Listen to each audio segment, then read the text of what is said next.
Today on My Life Conversations, I've got Jason Prall because I wanted to talk about sleep. I was specifically looking for a guest expert to talk about sleep because it all fits into the equation. Now, Jason is a health educator and practitioner and author and filmmaker. He's got a whole big resume, and he's most known for back in 2018, he did an independent research and experience as a practitioner, which led him to create the Human Longevity Project, which is a 9-part film series that uncovers the true nature of chronic disease. And that definitely got my attention because those of you that have been following my journey have learned that it's not always just what we think it is on the surface. There's a whole picture. There's a whole bunch of things that we have to uncover to understand what's going on with us. It's not always just hormones or just aging or just insert whatever it is there. So thank you so much, Jason, for being here today. Yeah, absolutely. Thanks for having me on. So let's back up a little bit. How did you even get into what you're doing? Because you go deep on these topics. I'm sure that's not what you were jumping into initially. Like, how did this evolve into becoming your Yeah, focus? yeah. I mean, you name it, right? It's like it's that pain to purpose type of story, right? I Mhm. was an engineer for that was really what I was trained in. I did that for 10 years, and it was my own health issues that really prompted me to go deep into the health world because I wasn't getting answers. I think probably like you, like many of your listeners, we kind of run into these challenges and we're not really sure where to turn, right? And I think Right. the traditional systems that most of us grew up with kind of failed us in a lot of regard, right? I mean, I know you have the explantation Mhm. situation, and like that's one of those things where like who's gonna finally give you that Yeah. information, right? Like it's sometimes hard to find. It's not generally a doctor that's going to say, oh, well, this is probably what's causing your, thyroid issues or whatever the case might be, right? And Mhm. so for me, it was just having to dig deep into my own health issues, and ultimately that led me to a certain level of, I guess, expertise, confidence, I guess, in what I was uncovering, right? And so I kind of became the guy that my friends kind of asked some general things to, Mhm. and ultimately I realized, this is actually what I want to do. It fits well with my kind of personality, my natural skill set, which is kind of one. I've always been good at puzzles. I'm kind of a systems thinker, Yeah. big picture, putting things together, and so as I kind of pursued that, I thought, I'd rather do that than do this engineering thing, Mhm. and kind of pursued a path of to become an integrative health practitioner. And I decided not to follow any kind of formal training in terms of getting becoming a doctor or anything like that, because the licensure actually is Yeah. restrictive, right? And I knew I Oh, didn't I want to agree. do Yeah. anything with medications. And so I thought this is actually a really good avenue. And with the internet and kind of the way people are moving, which is they're open to whoever can help them, I thought this was a good path for me. So that's kind of where I started. I love that. And you know it's so funny because I teach women, and I think most people in the space that we're in, we all would say we're detectives. Like we like to solve Totally. puzzles. And it's interesting because I'll tell women all the time, you've got to be your own health detective. But I feel like a lot of them stop at just because the doctor said this, because the doc, like you go to your one doctor appointment. They are typically rushing you and they tell you one thing and you're like, that's it. That's not to me being a health detective. I'm assuming it's not to you either. Yeah, and it's a tricky situation, right? Because you only know what you know, Mhm. and you do the detective work, but at every point you're kind of you get stuck, right? And so there is this like a little bit of leaning into expertise and some of the practitioners and doctors and Mhm. the experts that you might kind of resonate with, and then there's a little bit of like you don't know who to trust because the Right. information is just unbelievably diverse, right? I mean, just look at the foodscape alone, and it's like, how do you know what to believe, right? And so that's been kind of my mission, is to dive into that world, and I moved out of more of the one-on-one practitioner work, and I Okay. was working with people with chronic issues like cancer and autoimmune conditions and basically syndromes, people that have all this stuff going on, they just doesn't even have a name, and they've been to 10 different practitioners of all kinds, and they came to me because of word of mouth. And I moved away from that into more of the health education piece because of this very reason. I wanted to help people learn to think about health. Mhm. So, at the end of the day, it's an individual journey. And for example, going back to the food thing, what to eat, it depends, right? Like Mhm. that's what we need to recognize is how old are you? What sex are you? That actually makes a big difference in terms of like fasting and what's Yeah. really tolerable for men and women. You're not going to feed a 2-year-old the same as a 9-year-old, same as a 22-year-old, same as a 90-year-old, right? So the seasons can actually shift, right? How much dysfunction you have, what's your sort of genetic makeup. Some people have really good digestive capacity just based on their constitution, whereas others tend not to, right? And these are things that Ayurveda has mapped out. These are things that Chinese medicine have mapped out for thousands of years. And Western medicine and Western research is just starting to come around to recognizing the genetic differences that we have and how that plays out. Now we have our own maps, but this is really what I wanted to get into, is how do we think about these things? Because there's amazing wisdom from the past that really, really deserves to be preserved. And there's this amazing new research and regenerative medicine that's coming out. And so how do we kind of take the best of both worlds and apply them to ourselves as an individual? How do we even think about that? You're totally speaking my language. And I know a lot of listeners right now are resonating with this, but then there's a lot of listeners too that this is new to them and they very much only know Western medicine and they only see the marketing behind that. And what do you want them to know? Because there's a place for Western medicine. Absolutely. I mean, gosh, I've had surgeries. I need Western medicine for that. But what do you want people to know about that? I would say I had for a long time. I had a battle with Western medicine, and I held this kind of grudge because I had knee pain at 13, and it didn't go away. I was chronic knee issues from 13 years old that I dealt with for 30 plus years, and I couldn't find answers. So I had a little bit of a combative relationship, and every time, and I had this what's called seborrheic dermatitis, which essentially is dandruff that was on my face. I was peeling off like 3 or 4 layers of skin and just chucking it to the ground. Not good as a kid. I mean, it was unbelievable. This was in my 20s too. So it's like that social time, right, in college. And so every solution that I was given by the traditional system made things worse. And so I was angry, I was upset, I was, there was just a lot of combative energy.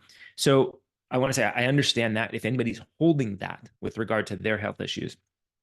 And then there's some that are fully bought into the system, or they're not quite sure what to make of it because, I mean, let's face it, Western medicine has saved more lives than we can count, right? I mean, antibiotics alone have been unbelievable lifesavers. Now, if used incorrectly, then it starts to become a problem, right? So I think it's just really healthy to have to put Western medicine in its proper place, which is it's amazing for crisis care. So if I'm in a car accident, if I'm on a battlefield, if I need surgery of any kind, Western medicine is fantastic for that. Care. I love that. And medications, they actually have a purpose too. Antibiotics can save lives. And then the trouble that we run into is we start leaning into medications, drugs, and surgeries as a sort of as the only option without sort of assisting or thinking about lifestyle, right? So it should be lifestyle first, right? Then can we use alternative or natural, let's say not alternative, natural therapies and modalities that are congruent with life. In other words, they're life affirming, right?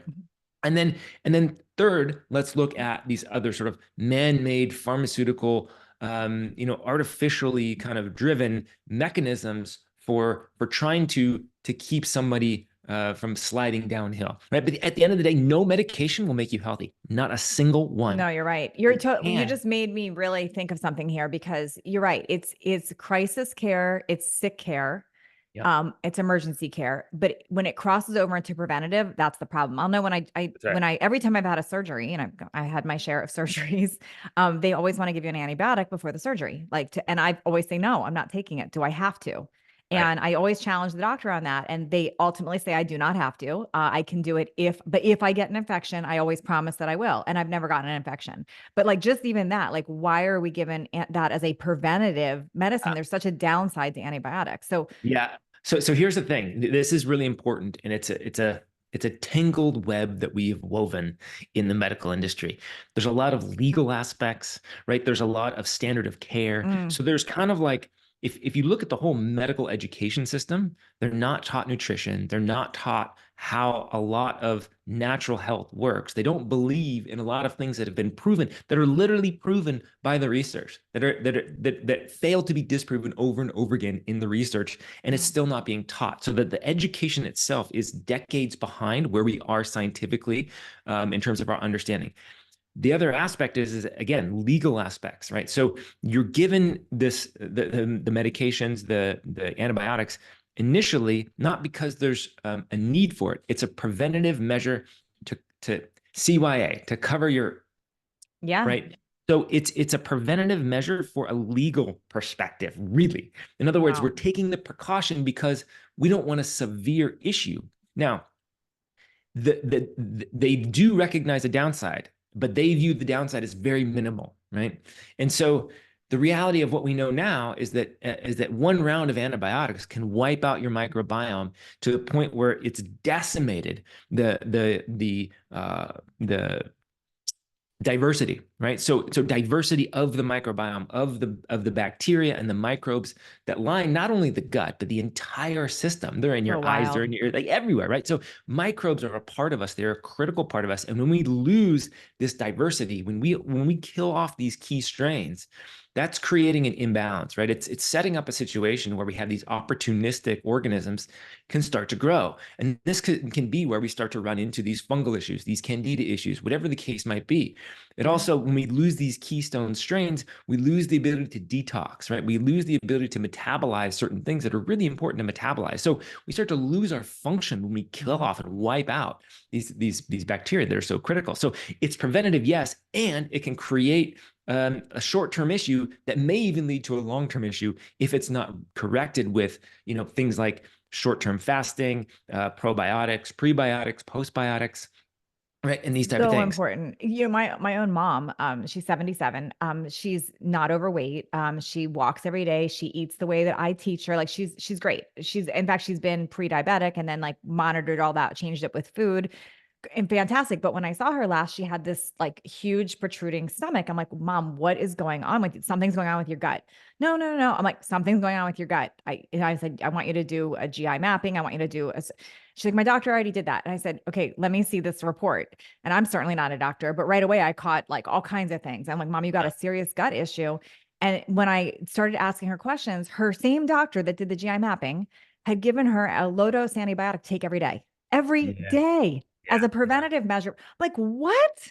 What? yeah. What do you mean you're taking this as a preventative measure? And then I had given her heartburn stuff as a preventative. Like there was like three things as a preventative. It's like destroying her gut. Yeah. So like just everything when we start taking all of this stuff that's meant for crisis and treatment and we put it as preventative, we're creating other issues. That's right. And the preventative measures that we should be taking should revolve around natural things, right? Herbs, right? These are fantastic as a preventative antibiotic, right? Yeah, Things like garlic, right? Things like grapefruit seed extract, right? Like there's all kinds totally. of things that can be used as preventative from a sort of microbial standpoint. But the key is that we've evolved to work with these, right? So in other words, the strains and the beneficial aspects of our microbiome remain intact, and the overgrowth, the dysbiotic bacteria can start to kind of fade in the background, right? So there's always a balance at play. But the key thing to recognize about the microbiome and about that digestive system as a whole is that it's interacting with everything else. So it's wild. You hear things like, oh, blueberries are fantastic because of the color, right? So these phytochemicals that are in something like blueberries. Well, what the reality is that you don't actually digest much of those phytochemicals. The bacteria do.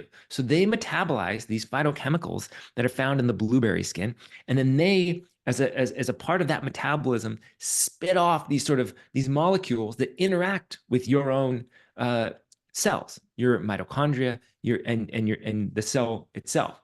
So these signals that are being sent are representative of the environment. So everything that you're eating is not only just metabolized by you, it's metabolized by things that aren't you, the microbes, right? So those genes and those microbes that we contain are the things that are really responsible for the beneficial aspects of eating things like turmeric and blueberries and Mm. all these amazing fruits and compounds that are sort of talked about in the natural health world. So we need these guys. We do not want to kill them off. We do not want them to become dysbiotic, right? That's really the key. We want a nice, robust, diverse microbiome that is flexible, that is adaptable, that is capable of metabolizing the foods that we're eating.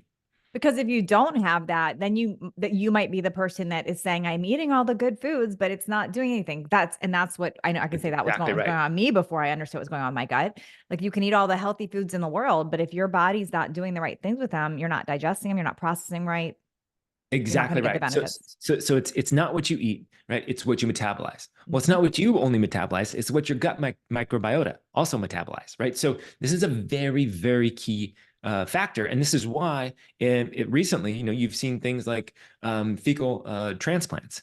So they will actually take the stool from a quote unquote healthy individual that they've screened Mhm. tremendously, and they will take those and go rectally and insert those into another subject, and they will see microbiome shifts, weight loss, Yeah. immune system shifts, right? Like it's wild what they've done in both rodents and with humans now. So this is actually an approved Yes. procedure for certain people that have pretty severe gut issues. So just that alone, like the fact that we can take the feces from one person, put it into another person, and radically shift their immune system, radically shift their metabolism, that should tell you that that's unbelievably powerful. There's something going on there that is Totally. outside of just the human genome itself. And you don't have to do a fecal transplant. You can learn about your own gut biome and That's do right. the right balancing and changing of things. It doesn't, it's actually not that complicated when you can really understand what's going on there. That's right. Okay, I want to move into because my gosh, they've heard me. I've been shouting from the rooftops about gut biome. Hopefully by now they've listened and they've jumped into some more of that. But there's some other variables that also go with how we're processing things, how our body's working. One of them really important to me is sleep.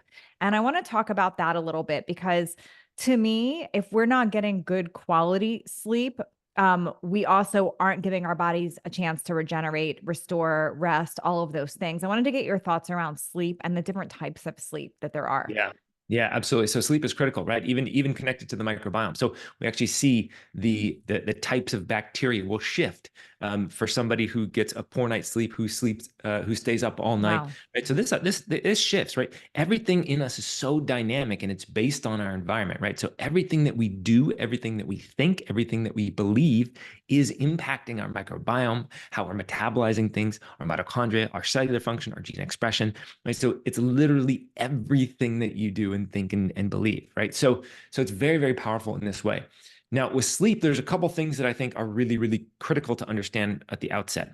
We have sleep itself, right? So this sort of cyclical aspect, right? So we go into the stages of sleep. It includes things like deep sleep and REM sleep and light sleep. And we know some of the things that are happening there, and we still are learning a lot with respect to what's really happening, right? But at the end of the day, each of these sort of phases of sleep seems to serve its own unique function, right? Deep sleep tends to be where we have a lot more restoration with regard to the body itself. There's also different sort of things that are happening because we cycle through, right? We cycle through a few times at night, the deep sleep, REM sleep, light sleep. And in each time we do, there's actually different things happening at different points in the night. So there's all kinds of things happening during sleep itself. So to qualify or even quantify sleep as is good or bad or excellent is still a little bit nascent, right? We have things like the Aura Ring, which are fantastic, and they kind of try to give us a score and really help us understand it, but it's still not a perfected sort of science. So it's the sleep quality itself, yes. And there's another aspect, which is circadian rhythm. So this idea of chronobiology, this is something that has exploded in Western research over the last 10 years. And in fact, in 2017, the Nobel Prize was given to three scientists who sort of really elucidated some key mechanisms with regard to chronobiology. So this idea that our biology is rhythmic, right? In other words, it's operating with the time of day, or rather with the light cycle. So at different times of day, we have different functions going on. Now we know this with respect to melatonin, right? And cortisol. These are the two big ones that we talk about a lot with regard to sleep, right? In the morning, we want a nice high cortisol spike. It's called a cortisol waking response. We want a nice high response in the morning, nice cortisol spike, and then it kind of starts to dip, and at night it starts to become very, very low. Meanwhile, you have melatonin that starts to climb up and starts to peak around 8, 9, 10 p.m., start to really climb up. So when you get this high melatonin, low cortisol, tends to be when we start to fall asleep. And again, vice versa when we wake up. So this is all well and good. Well, the reason that your body's following these rhythms is due to the light cycle itself. So sleep quality important, yes, and sort of separately but related, circadian rhythm is also very critical. In other words, if you got really great sleep in the middle of the day, that's not the same thing as getting really great sleep in the middle of the night. So we have people that are working night shifts and swing shifts. Yeah, they're about to This get is, real mad on the comments, but it's not our I fault. It's know. just the truth. Well, it's important to recognize the reality of it, right? And so I do. I've done a lot of things throughout my life that are unhealthy, and I still do things that are unhealthy. And there's a certain level of just acceptance to the fact that I cannot be perfect. And Yeah. sometimes making an unhealthy choice is for the greater good. I had a child recently, 4 years ago, but Congratulations. for the first couple of years, I slept like crap, Yeah, right? most And new parents. if we have another child, it'll probably be the same thing. In other words, I will be making choices that I know aren't not the best for my health, but it's Mhm. the best for my child's well-being, right? So we make these choices all the time, right? So the reality is, though, is that if we're not sleeping, basically, let's say 10 p.m. to 6 a.m., kind of in that Yeah. window, and it shifts, right? Depending on the seasons, right? So actually, our natural rhythmic function would change based on season, based on latitude as well, or longitude. So Yeah. where we are in the globe, And right? then I was insert in and then insert again. It's not Western medicine, but insert man like does time changes and stuff like that. I happen totally. to live Oh, in a place where we don't have that. But this is well studied, by the way. yeah, it's just so wild. Like we just interfere with what's already working and what's there. That's right. When we mess with the clocks and we lose an hour of sleep due to time zone uh, to daylight savings, we actually see increase in all chronic issues, Wow. increase in death, increase in car accidents. Um, Kids, same thing. They've studied this with kids in school. Test scores are lower. Sports injuries are higher. Like everything is worse when we start messing with sleep, right? And again, I'll go back to when I was a new parent, and I was getting horrible sleep. Even though I knew the science behind all this, I still was unable. I wouldn't say powerless, but my willpower was drastically reduced with respect to making food choices. So I ate worse foods. I didn't exercise as much. My mood was dysregulated, right? All because my sleep was off, right? And so these are the choices that start happening when you start messing with sleep. Yeah. Once my sleep was able to come back online, I was making better food choices. I was exercising more regularly. My mood was more stable, right? Like everything starts to shift, a relationship shift, everything starts to shift because sleep was so improved, right? So So it yeah, it's so critical. I have so many questions that I want to ask because I want to make sure I know what people are thinking. So I want to ask these questions before I forget them. So I want to talk first about circadian rhythm yeah, because like I'll tell you, I am clockwork circadian rhythm. Like the sun sets, I'm ready for bed. Sun rises, I am awake. Like that. And I always joke with my Aura ring because I get like a 98. I'm always like, I got an A plus to my husband. He's like, it's not a grade. It's not a score. I'm like, yes, it is. It's an A plus. But he is the opposite. Like he comes alive at 10 o'clock. He wants to work until 1 or 2 in the morning. And then he wants to sleep till 8 or 9. How much do we want to work with what our body wants to do versus try to force it to work with that? beautiful question. Yeah, so this is a little bit nuanced. So it's been shown that we actually have different sleep types. So some people are more night owls, some people are early birds, and some people are kind of in between. The reality is that I've worked with so many people that think they're night owls, but they're not. They're just night owls because their circadian rhythm's off, because they're doing things at the wrong time of day. So look, we are entrainable creatures. We are adaptable creatures. So if you are somebody who's working till 11 p.m., night after night after night after night, staring at a screen, brain activated, not slowing down, and then you wake up at 9 a.m., then your body's going to, on some level, entrain to that. Now, it doesn't mean that that's optimal. It means that you may be working against your natural biological rhythms. But again, we're entrained. And so if that person were to go camping, right, and they're out at night and there's fire, there's Insert stars, my there's moon, husband here again, because that's what he happens. He goes camping and it's normal. right? And everything starts to shift again, right? So their natural rhythm starts to come into play because it's working with the natural light cycle.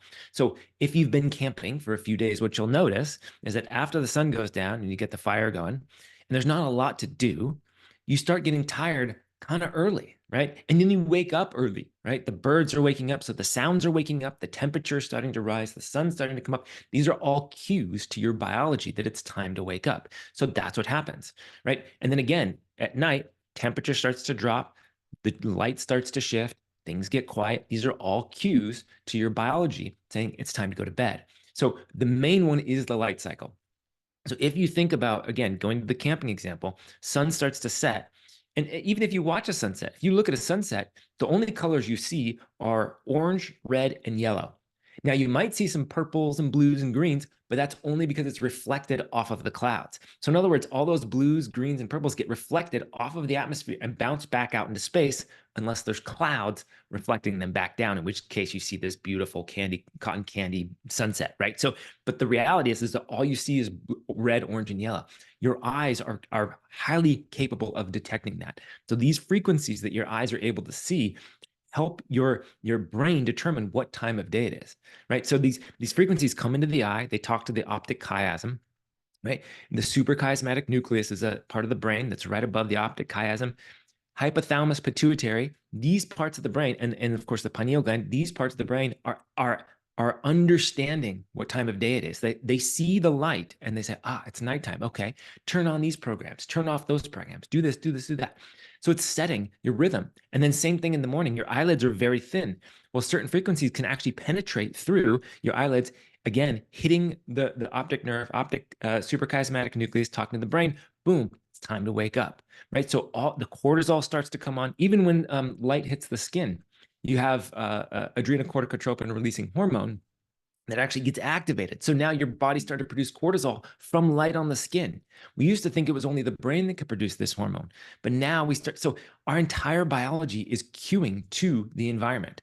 And this is what's setting everything in your body, every function in your body. We have these things called clock genes, so these various genes inside the cell that are determining the function of the genes of that cell. So if it's a thyroid cell, then your thyroid function is going to be dictated by these cues, by these environmental cues. So if you have thyroid disorders, thyroid dysfunction, this is one of the things you want to get right. You want to get your circadian rhythm dialed in. If you have diabetes or any kind of glucose tolerance issues, we know that glucose transporters and glucagon, which is a hormone that's related to your ability to metabolize, utilize glucose effectively, these fluctuate with the circadian cycle, right? So everything that you're doing, your pancreas, your insulin levels, your estrogen, every hormone, every cell, every function, even down inside the bones, are controlled by the circadian clocks.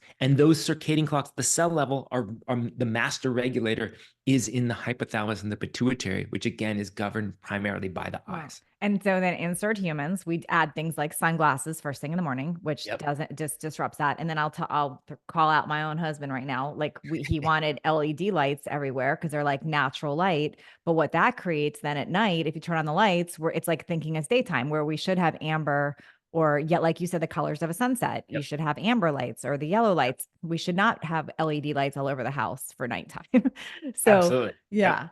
And what's cool is and there's like in Ayurveda, they've done something called color therapy for a long time. In other words, using colors to affect the energy of a person. Now, if you wear certain colored lenses, you'll notice that it changes your entire reality, your mood, your behavior. You start to shift. So when you do this, like the best way, the optimal way, I think, is to have those kind of LEDs during the day. Yeah. And then at night, you have all these lamps and candles. Or fire. And then, exactly. And you turn all those on. And when you do that at night, everything starts to calm down, right? It's like it's like your whole house becomes this experiment. And what happens is I've done this with so many clients. They think I'm crazy when I'm telling them to do all this stuff.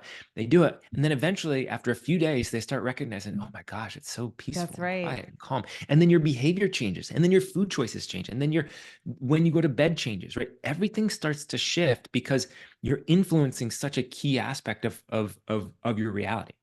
I just realized based on what you said, that's probably why I like if I do wear sunglasses, I love Maui Jims because they are so bright. Like you see Yes. colors are like enhanced, right? Yes. Versus like other sunglasses that mute everything and make it more. So Totally. that's probably Yes. why they can charge what they charge for their sunglasses. I mean, this is the thing to really pay attention to. Like, I mean, there's a reason I used to live in Seattle, right? And in the winter, it's just like the seasonal Wow, affective disorder is real. Like the depression for is sure. real.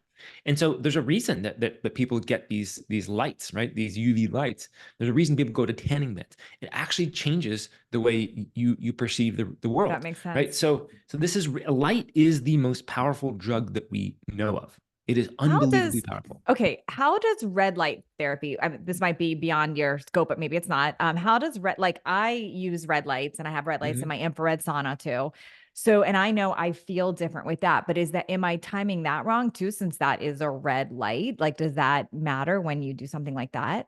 No, red light is more related to heat, right? So Mhm. uh, any time of day can be effective to use red light. Okay. It's honestly, I would say, more of a personal. You kind of play around with it. There's not a really a bad time to use red. Some people use it Okay. before bed. Some people use it when they wake up. But essentially, red light and infrared, there's different frequencies, but it's more working with the water and the mitochondria. There's something called cytochrome C oxidase, which is a protein inside mitochondria that we know actually accepts red light. It absorbs red light and essentially makes your mitochondria more efficient, more effective. And so, in that sense, there's kind of this energy boosting effect, you Mhm. could say.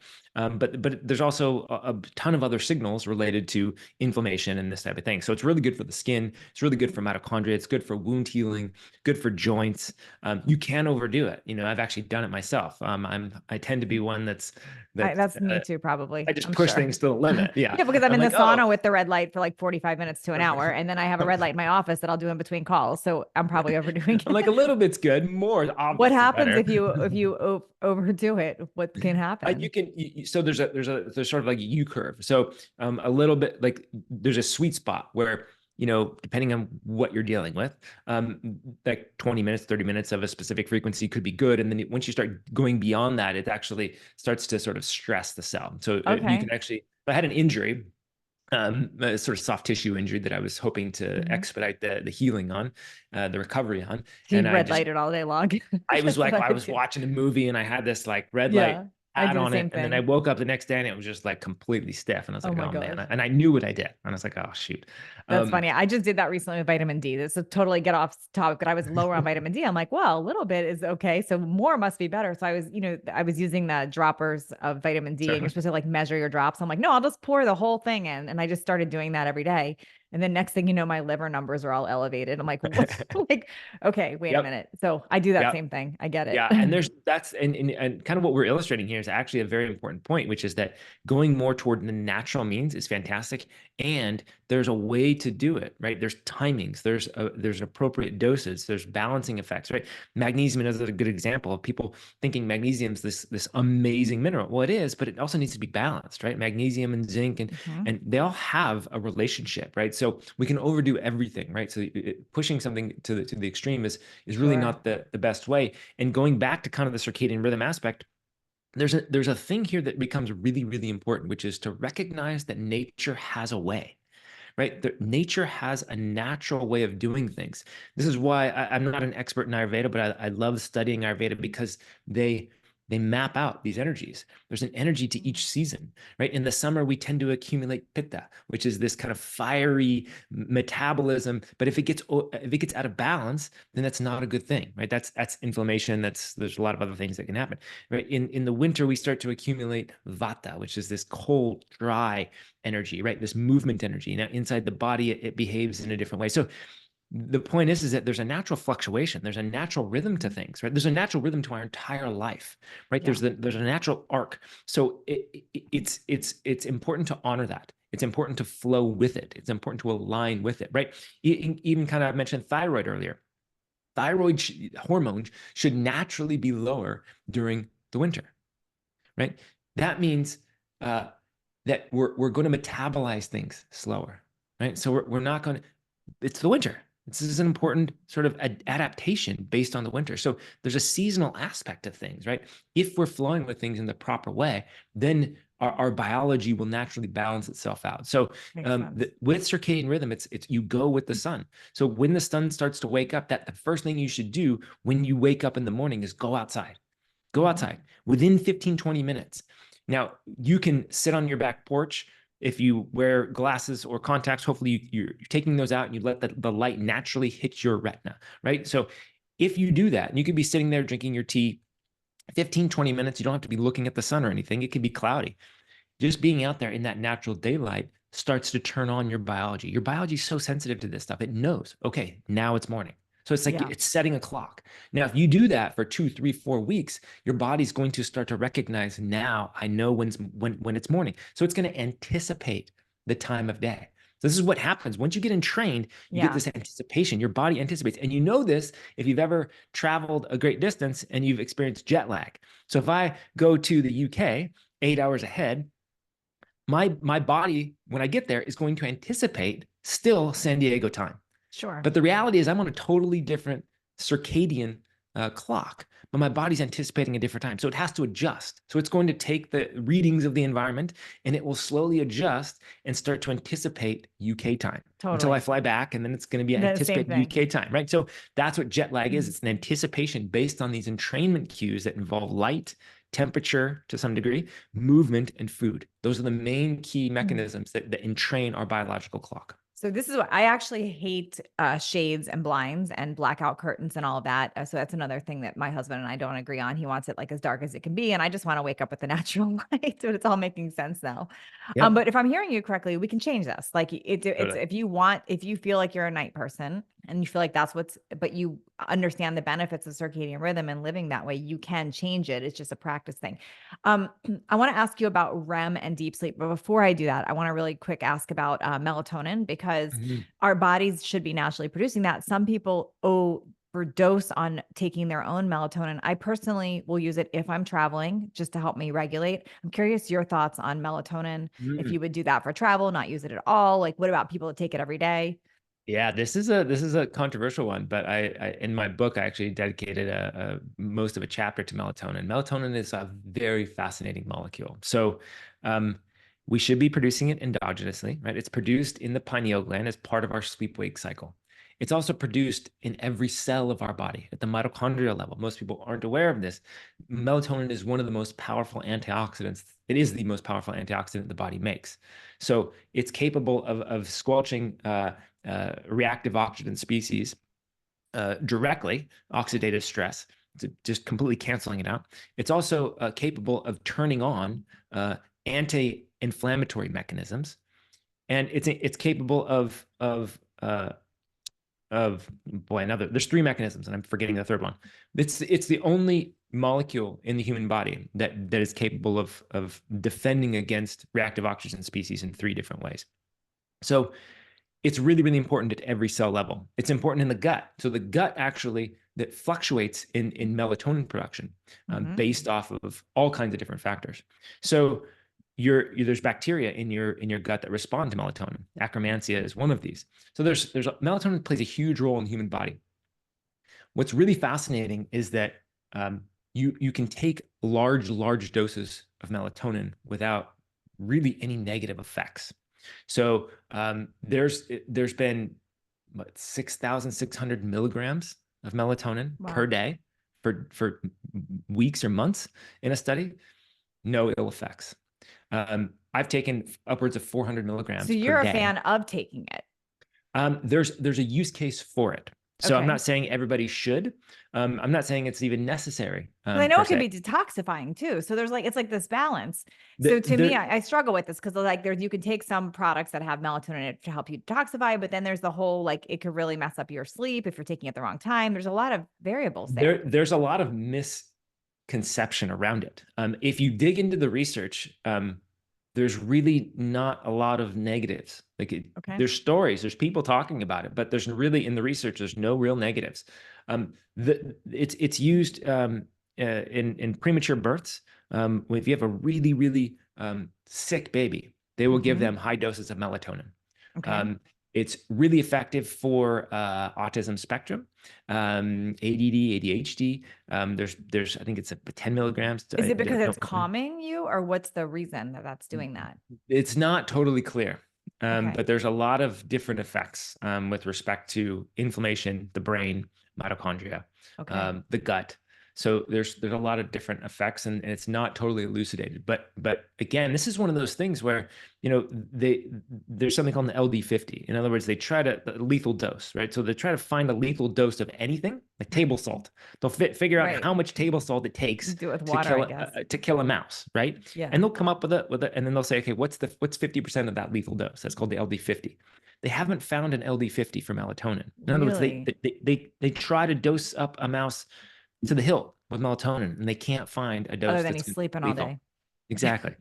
So, but what they have found is that it rebuilds the thymus gland. So the thymus gland is actually something. The peak function is right around 18, right, or actually maybe less. Mhm. Puberty. It's around puberty, and it starts to decline. The thymus is really important for immune function. It's really important for longevity. There's an intimate relationship between the thymus gland, the pineal gland, and melatonin. So it's functional in so many ways with respect to longevity, brain health, hormones.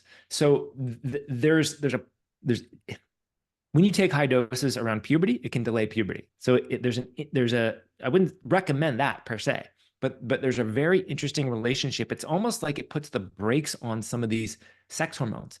It's actually been known to bring women out of early menopause and bring them back into their cycle. Wow. So there's a very interesting use case for a lot of people because of the hormonal aspect of it and its relationships with the sex hormones, with the brain. So again, it can be really powerful. So if a woman is entering perimenopause at 40 or 50, and they feel like this is too early for me, I actually want to stay on my cycle, they can come off that perimenopause with things like high dose melatonin. So it's the thing with melatonin and sleep is sometimes all it takes is a tiny dose. It can take 0.1 milligrams or 0.5 milligrams, and it will induce sleep in somebody. It will make them the sleep onset will be faster, or it'll help them sleep more throughout the night. Some people, when I take 400 milligrams, doesn't affect my sleep. Wow. I don't know why. I don't know that Yeah, many. it's so I don't know that we interesting. know why. Here's the thing about melatonin that I find that there's probably a lot of use cases with respect to health and people that are suffering from a dysfunctional health aspect. The challenge is that nobody's going to study it because it takes a lot of money to do proper studies, and there's no money behind melatonin. You No. cannot patent it. So there's There's money nobody's going behind to fund. Ambien and That's other right. So nobody's going to pharmaceuticals. fund this stuff. In fact, there's incentive to create studies that kind of make it look bad. Yeah. Right. And there's plenty of ways to do this with research. Like there's a lot of ways. And That's most of the wild. research, there's a lot of research that's fraudulent. And there's a lot of research that gets done that is good research that never gets published because We it know doesn't serve that. the interests of those who are paying for it. So That's wild. there's lots of challenges with that. So melatonin is very fascinating, but the key is get good circadian rhythm dialed in. So in other words, if you get the morning sunlight, that spikes your melatonin at night. If you get more sunlight during the day, it spikes your melatonin at night. If you exercise, improves melatonin. If you fast and you eat good foods and improves melatonin production. So dialing in your circadian rhythm, doing all the other healthy things actually improves sleep, improves melatonin production, improves your cortisol waking response. It all kind of ties together. And when you start producing melatonin at high levels, you detoxify better. I mean, it's an amazing detoxifier, to be honest. It's fantastic for the brain. It balances out estrogen dominance. There's all kinds of benefits to having a good natural spike in melatonin, and I would say there's very little downside in playing with exogenous melatonin. There's Good to very little know. downside. Okay, you convinced me. I was thinking never do it. Now I'm convinced differently. So this is good. Talk to me a little bit about deep and REM. We were talking before we started recording. You and your wife have a similar thing that me and my husband have. So Jason was saying that he gets a tremendous amount of deep sleep, very little REM sleep, and his wife is the opposite. And I'm the same way. I get a ton of REM sleep, which is your dream state. Um, I think it's like a lot of, I'm surprised you don't because you're a creative person, but like a lot of creative people have a lot of REM sleep, but I have very little deep sleep, or I had very little deep sleep. I finally kind of dialed in the right magnesium to help me some more with that. So I am getting better deep sleep now. But can you talk what you know about the difference of it? And how much do we need to be stressed about improving one or the other? Yeah, I mean, maybe the research is out, and maybe there's sleep experts in terms of the scientific realm that understand more than I do. I'm sure there are, but as far as I've seen, I don't know that we actually have a definitive answer in terms of what the optimal amount of REM sleep and deep sleep are. What are the constitutional differences between the two? Because as far as I can tell, my wife and I are very different sleepers. Mm-hmm. I only need about 6.5 hours to feel very, Well, because very you're getting good. like 100 hours of deep sleep. That's Exactly. why. Exactly. That's right. Yeah. And I mean, I'm the type of person that as long as my little one doesn't bug me, I can lay down in bed, I fall asleep within 2 minutes. You're like my I husband. hardly Yeah. I hardly move. I'm like a robot powering down. And then at 5:36, I wake up and I'm ready to go. And Mhm. I'm great. My wife is totally different. She can go to bed earlier, get as best sleep as she can, and then wake and sleep longer, and then still not feel quite as rested, right? So Mm, and I do believe this has to do with sort of the differences between REM sleep and deep sleep. I get a lot of deep sleep. It tends to be more I think restorative for the so. body. You tend to recover from exercise faster and these type of things. REM sleep is more related to the mind, so it's more related to memory consolidation. I I personally believe that dreaming is a very interesting thing that we don't fully understand. Right? There's some very deep thinkers throughout the years who wanted to understand sleep. There's people who practice analyzing their dreams, who practice getting into their dreams and controlling their dreams. And so I think there's some really interesting things that we don't fully understand, but it tends to be more related to memory consolidation. So Mm. now, for somebody like you who wants to improve their deep sleep, is that worth focusing on? I think so, but I suspect that there's a limit based on your constitution and your who you are. That in other words, you won't get to the point where maybe like your husband is naturally, right? And same thing with him with regard to REM sleep. I don't know that he's going to get to that point where you are But because there's a trade-off with all this, yeah, right? Like if you're in deep sleep, you ain't going to be in REM sleep. here's the wild thing about it, though. This is based on Natalie's own study of herself. This is not like anything really like studied, but my own experience. If let's just say I'm at a seminar, like a 4-day seminar, and it's completely out of my comfort zone. Like I'm 12 hours in the seminar a day. Like I'm not a sitter, but I'm like sitting in a dark room and I'm out of my norm. And I'm getting access to very little sleep time. So this just happened to me recently. I was in a 4-day seminar. I wasn't getting home till like midnight, and I had to be back there the next day at like 8 o'clock, right? So very little Mhm. time to get sleep. So I would go to sleep way past my normal bedtime, wake up without as many hours. But when I would look at my aura ring, I actually was getting more deep sleep those days. It was almost like my body was saying, you are not going to have your 8 hours sleep tonight, or you're not going to have your long sleep. Therefore, in your 5 hours you're going to get primarily deep sleep. And I've noticed that. I don't know if your wife has seen that too, but it's almost like your body's smart. Like if you give it the 8 hours to sleep, you're still going to get what you need. If you give it 6 hours, you're going to get, so it's like, I feel like it's like, which came first, the chicken or the egg?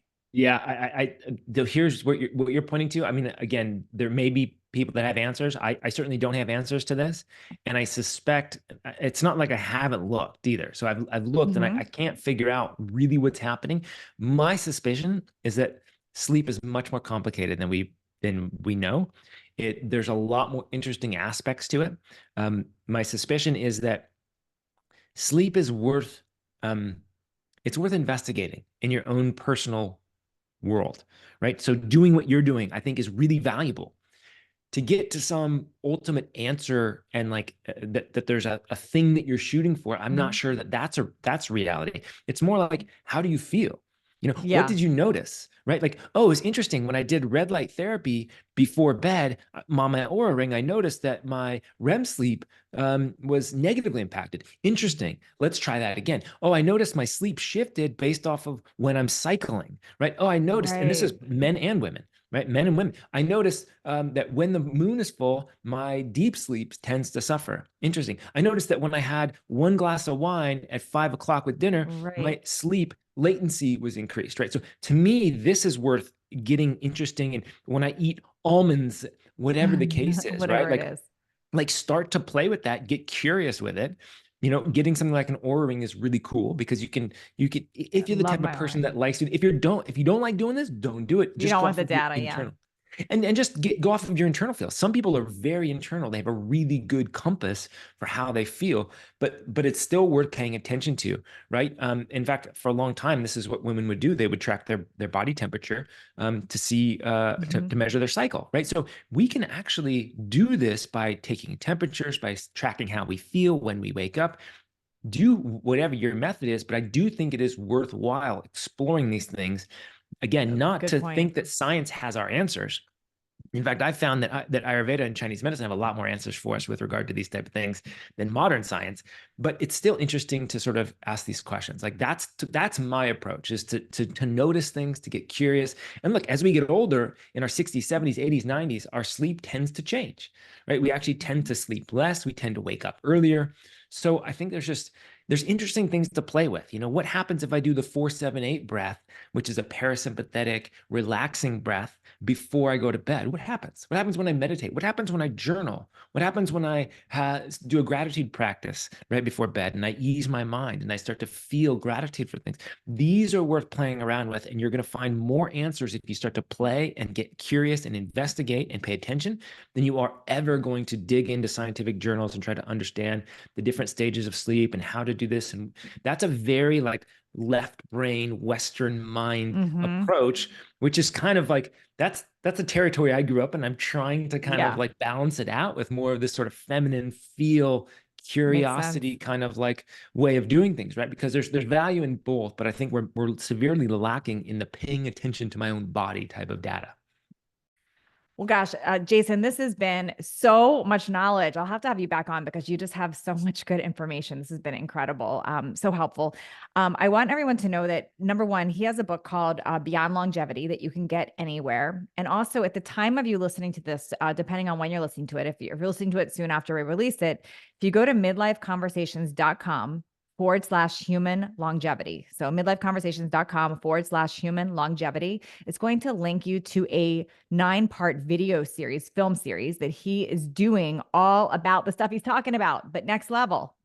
Anything you Yeah, want him to know about that too, Jason? yeah, it's definitely next level. It's for those who really are curious about some of the depths of this stuff. But I mean, what we tried to do with the film series actually is bring forth the modern science and what it says about gut health and mitochondria and aging and sleep and light and trauma and all the aspects that are related to health. But we did it in a fun way too. We traveled around to the blue zone, so we went into Icaria, Greece, and Sardinia, Italy, and Wow. Nicoya Peninsula and Okinawa, and we met with these people that are in their 70s, 80s, 90s, and beyond 100, and we asked them about their life. So we really got intimate to find out from them all around the world, what was it that they feel was the biggest contributors to their health. Why are we seeing such health challenges today in not only the West, but in their cultures? It's showing up as well. So we kind of wove that into the storyline. So it's quite fun to watch, and to get to meet these people from Yeah, around. I can't wait to dive in and watch this. Thank you so much, Jason. Thank you. Thanks, Natalie.